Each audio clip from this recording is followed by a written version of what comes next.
আমরা এসেছি এখানে। আমরা ঢাকা থেকে খালি মানুষ আনলে পারতাম, আমরা ঢাকার মানুষ সকলে আসে। এখানে চাঁদপুরের মানুষ আছে কি নাই? কুমিল্লার মানুষ আছে কি নাই? চট্টগ্রামের মানুষ আছে কি নাই? আমাদের সিলেটের মানুষ আছে কি নাই? ঢাকার মানুষ আছে কি নাই? আমরা সারা দেশ থেকে মানুষ এসেছি for one reason, show the country and the capital যে সারা দেশেই এরকম হিউম্যান রাইটস ভায়োলেশন হচ্ছে, যার উপরে যার ক্ষমতা সে যা মনে চাচ্ছে তা করছে, বিভিন্ন মানুষের ঘরের উপরে হামলা হচ্ছে, মানুষের লুটপাট হচ্ছে, মানুষের সম্পদ লুটপাট হচ্ছে, যে মসজিদের কথা পছন্দ না সেই মসজিদ হামলা হচ্ছে, যে মাদ্রাসার কথা পছন্দ না সেই মাদ্রাসা হামলা হচ্ছে, যে মাজার শরীফ বা খানকা শরীফ বা পীর কথা পছন্দ না তার উপরে হামলা হচ্ছে। ঠিক আছে?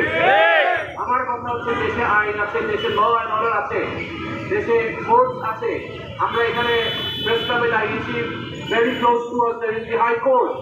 আপনারা কোর্টে যান, আপনারা প্রশাসনকে জানান, আপনারা মামলা করেন। সেই বিল বা সেই হোয়াটএভার দ্যাট মে বি, তার যদি ক্রাইম থাকে, সে যদি আল্লাহ রসুলের উপরে কোনো প্রকার প্রস্তাবই করে থাকে, বেয়াদবি করে থাকে, আপনি তার বিরুদ্ধে মামলা করেন, মামলা করে তাকে জেল খাটান। We will stand beside you. আমরা আপনার পাশে দাঁড়াবো। সে যদি আল্লাহ রসুলের বিরুদ্ধে কথা বলে থাকে, আপনারা যদি মামলা দিয়ে এটা প্রমাণ করতে পারেন, আমরা আপনার পাশে দাঁড়াবো। বিকজ ভাই, কারো রাইট নাই কারো ধর্মীয় অনুভূতিকে আঘাত করা। Nobody has the right. কিন্তু আপনারা ওই ফেক ভিডিও বানিয়ে, এআই দিয়ে ভিডিও বানিয়ে মানুষের উপর হামলা করবেন, মানুষকে খুন করবেন, এক্সট্রা জুডিশিয়াল কিলিংস করবেন, এবং বাংলাদেশ গভর্নমেন্ট স্যাডলি এগুলো মেনে নিবে। আমরা সাধারণ জনগণ কিন্তু বসে থাকবো না। আমরা বাংলাদেশের সাধারণ জনগণ আজকে আমার ভাইকে মারতে পারে, আমি পাশের মানুষ মনে করতে পারে ও তো আমার লোক না, ও তো অন্য বিশ্বাসের লোক, ও তো অন্য আকিদার লোক, নো প্রবলেম, তার কোনো দরকার নেই। আমরা কি মনে এগুলো করি নাকি করি না বলুন? পাশের লোক বলে আরে ও তো অন্য আকিদার লোক, ওর সমস্যা আছে, ও কিছু দাঁড়ানো যাবে না, ঠিক আছে সমস্যা নাই। কিন্তু কালকে যখন আপনাকেও একই কাজ করবে, তখন পাশের লোক যখন এই কথা বলবে, আপনি কি মানতে পারবেন? আপনার ছোট বাচ্চারা যখন কান্দে, বাচ্চারা, তখন আপনারা মানতে পারবেন?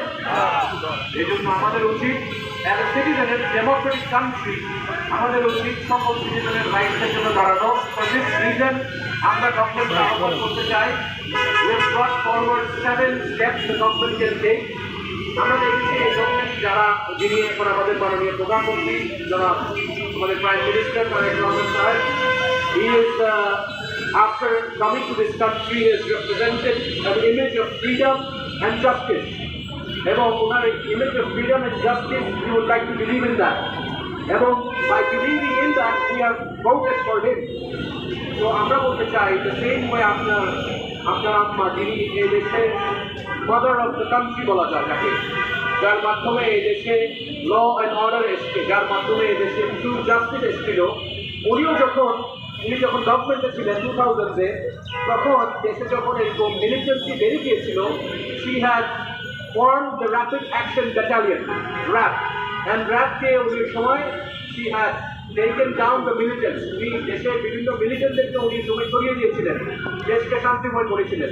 তো আমরা আপনার থেকে একই জিনিস আশা করব, আপনি whatever it may be in terms of enforcement, আপনি এনফোর্সমেন্টের জন্য এক্সট্রা এনফোর্সমেন্ট নেবেন। আমাদের পুলিশ যারা আছে এনফোর্সমেন্ট, ওনাদেরকে হেল্প করবেন, ওনাদেরকে আরও স্ট্রেংথেন করবেন, এবং এরকম এক্সট্রা জুডিশিয়াল কিলিংস আপনারা থামাবেন। এবং এটার জন্য গভর্নমেন্ট ক্যাবিনেটকে, মিনিস্ট্রিয়াল ক্যাবিনেটকে আমরা as a social organisation we dealt with the people, and with the people we have seen the difficulties. আমরা কিছু পয়েন্ট আপনাদেরকে দিতে চাই।